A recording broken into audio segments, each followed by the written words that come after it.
My name is Sarah. I'm 32 years old. I've been married to my husband Kevin, who is also 32, for 3 years now.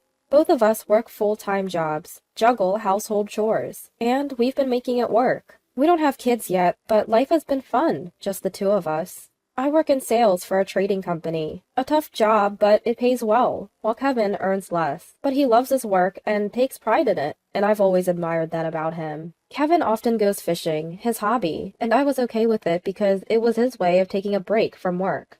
We keep our finances separate. Aside from splitting the rent, I cover all other living expenses. It's never bothered me. I didn't have hobbies like Kevin, and I enjoyed watching him have fun. I save up more, and I felt it was okay for me to support him financially. That's how I genuinely felt. If there was one thing that bothered me about Kevin, it was his family, especially his mother-in-law. We live close to them, and because mother-in-law has trouble walking, Kevin often visited. I didn't mind it much, and I'd accompany him whenever I could. Today, on our rare day off, we brought a gift and visited mother-in-law. Well, it's been quite a while, hasn't it?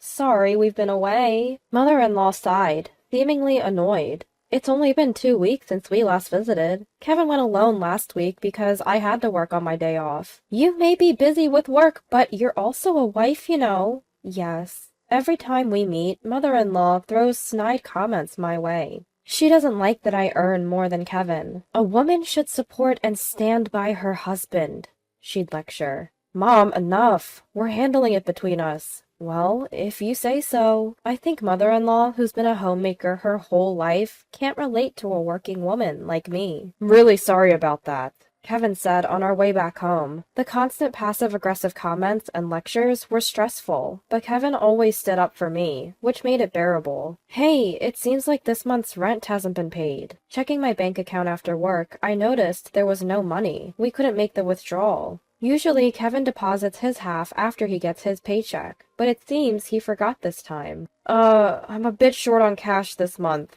Again? This wasn't the first time. Sometimes he'd buy something and not have enough to cover his half of the rent. Annoyed, I let out a sigh, and Kevin chuckled nervously. Sorry, can you cover it this time?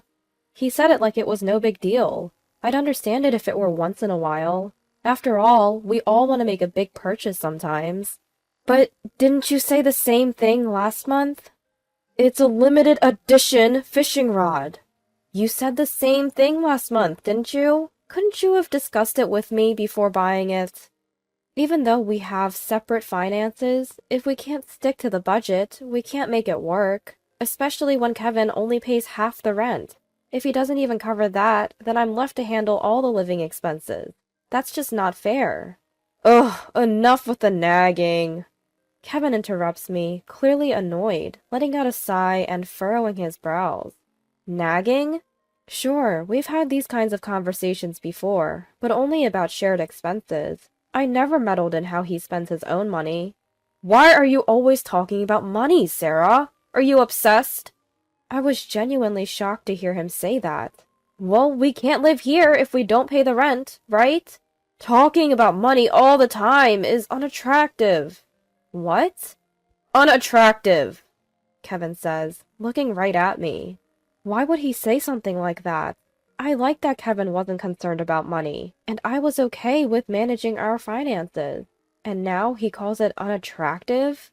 Seeing my silence, Kevin seems to think he's won the argument. He relaxes his face and lets out a resigned sigh. You know, like my mom always says, a woman should stay home and support her husband. What? If you don't make me look good, you're the one who's going to be embarrassed. Kevin says this dismissively, then turns his attention back to his phone. I was at a loss for words. Kevin always apologized for his mom's outdated views, saying she didn't understand me. Was that his true feeling? What does making him look good even mean? Is it just about silently supporting the household? I'm home! Welcome back. I was greeted by my mother-in-law, Susan, after a long day at work. What? Susan? I wasn't informed she'd be here today. Ignoring my surprise, Susan takes my bag and heads inside. I rush in and am speechless at what I see in the living room. What is all this?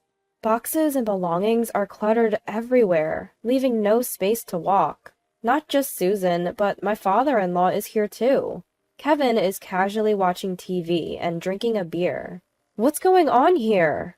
Lower your voice. What is all this? Kevin frowns at my confusion. My parents moved in today. Moved in? Here? He never mentioned this, not even this morning. Ignoring my shock, Susan is happily unpacking. Wait, I wasn't told about this. My mom's legs are getting worse. It's hard for her to live alone. But we have extra rooms, so it's fine. It'll lessen your burden if my mom lives with us. That's right. I'll help with the chores. It'll be good for you since you're so busy. I guess they never really cared about how I felt. Even if I said no, it seemed like no one would listen. What hurt the most was Kevin's attitude. We had rented a larger house with extra rooms, thinking about our future family, but I never thought our family would grow like this. My life turned into a living hell. My in-laws, father-in-law and mother-in-law, took over the room we had saved for our future kids and acted like they owned the place. I couldn't even sit on my favorite sofa or use the dining table anymore. I was expected to do all the housework and wasn't even allowed to sit. The only time I could sit was when everyone else was asleep. Eating leftovers alone, I couldn't help but cry. What am I doing? How did it come to this? When I asked for financial help, they berated me, saying, "You're earning money. Why are you so stingy? Planning to take our pension too?" When I talked to Kevin, he looked visibly annoyed.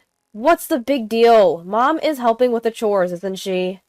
Even the chores were eventually pushed onto me, with complaints about aching legs. I did the laundry, but I didn't like having my father-in-law and mother-in-law do the washing together. I ended up doing my own laundry, and despite the increased workload and financial burden, no one listened. Worse, I was told, "I didn't think you were such a cold person. If you have complaints, then leave." The Kevin who said this was not the Kevin I had loved. Maybe I should leave. I never thought I could be happy with these people. Your cooking is bland. I don't like the clothes. Why are you so slow? Don't you care about your family? Every day I was criticized for various things. I got used to seeing my meals thrown away and my belongings tossed into the trash. I felt nothing anymore, even when they nagged me daily. About this month's living expenses. You're still talking about that? You earn well, it's fine. But my credit card is being used without my permission. Is this all you, Susan? I just borrowed it. I'll pay you back eventually. Mother-in-law snorted when I showed her the statement. I don't know what she spent it on, but how could she spend nearly $5,000 in a month? Well, she admitted to the unauthorized use, and there's no way she could deny it with all those brand name items in her room bought with my card. Kevin said nothing, even after seeing this. He stopped doing the chores we used to share and wouldn't even look at me, but I won't let this go on any longer. That's enough. The next day, after hearing that from my lawyer, I took a day off from work and left the house, only to return with a truck. What about work? Mother-in-law, who was home alone, asked curiously. She widened her eyes when she saw me and the people behind me. Sorry, Susan. It might get a bit noisy. What? Who are these people? Please, go ahead. Ignoring mother-in-law, I nodded to the 3 burly men behind me. I led them to my room, bypassing a stunned mother-in-law. Please move everything out of this room. Understood. I watched the movers efficiently pack and carry out my belongings, feeling a sense of relief. Who knew it could be so quick once you make up your mind to leave? Hey, what do you think you're doing? You can't just do this without my permission! My mother-in-law snapped back to reality and started yelling. Ignoring her, she began to make a phone call. Maybe she's calling Kevin, or my father-in-law, or both. I don't really care. By the time they get here, it'll all be over anyway. My mother-in-law tried to stop the movers with her foul language, but she couldn't stop these burly guys. Sorry, this is the last of it. Having moved almost everything out, I finally addressed my ever-nagging mother-in-law. I'm leaving. What? Could you please give this to Kevin? As I tried to hand her an envelope, the door burst open with a loud noise. Kevin, out of breath, was standing there. As expected, he arrived after everything was done. The whole moving process took just about 30 minutes. "What is this?" Kevin looked at my empty room, lost for words, and then glared at me. "What are you trying to do?" "Perfect timing. Here, this is for you." Ignoring Kevin's intense glare, I smiled and handed him the envelope. Stunned, Kevin looked inside and was visibly shocked. "Divorce papers?"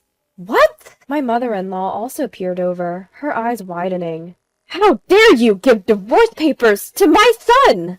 "It means exactly what it says. Shall we get a divorce?"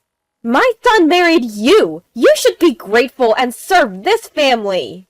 The movers, who had been waiting, frowned at my mother-in-law's outrageous comment. Seeing their reactions, I was convinced that her behavior was indeed abnormal. Good, this isn't normal. "You did say, if you have complaints, then leave, right?"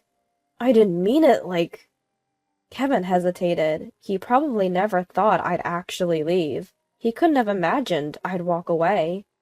"So you thought I'd just quietly obey?" "Well, I have plenty of complaints. So I'll do as you wished and leave.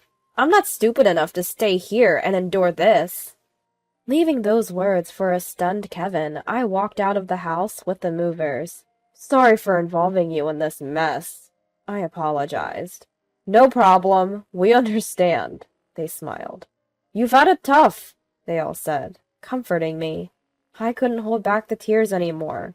I was scared. I was sad. I was frustrated. But I managed to leave. I felt proud of myself for that. Later, I formally filed for divorce through my lawyer. "If you have complaints, then leave." After that conversation, I had been quietly preparing for divorce. I consulted a lawyer and gathered evidence to support my reasons for divorce. Every complaint and snide remark from my mother-in-law and Kevin was recorded. I also documented any meals or personal items they had unjustly thrown away. My lawyer said I had enough evidence, so I immediately started the moving process.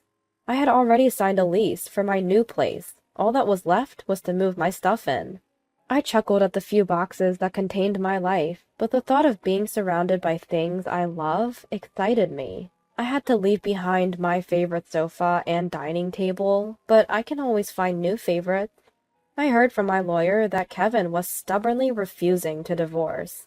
Apparently, Kevin and my mother-in-law even stormed the lawyer's office, demanding to know where I was. They also staked out my workplace, but my colleagues, who knew the situation, helped me avoid running into them. The evidence I had gathered against Kevin, my father-in-law, and mother-in-law was damning. If it went to court, I'd have the upper hand. Kevin finally agreed to the divorce when he realized how expensive a court battle would be. I also demanded repayment from my mother-in-law, not just for the alimony, but also for the money she had spent.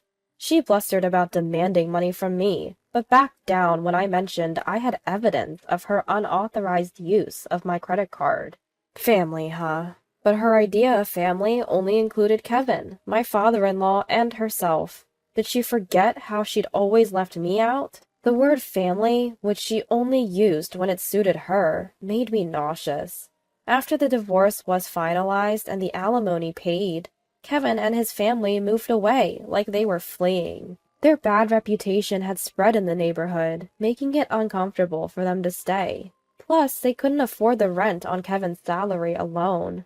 Now, they're apparently living in a small house in the countryside, scraping by on Kevin's meager income and the parents' small pensions. "I'm miserable without money. Won't you come back?" Kevin has emailed me multiple times, but I've blocked him without even reading the full messages. As for me, I'm surrounded by things I love, doing a job I enjoy, and living a happy life. No one's throwing my stuff away anymore. No more worrying about complaints. Life is good. Now there's someone at work who's caught my eye. We're both busy, but he's a kind person who says we can take things at our own pace. He knows about my past failures, and has told me he'll wait until I'm ready to trust again. We both want a life where we're independent, but supportive of each other. That's the life I plan to live with him from now on.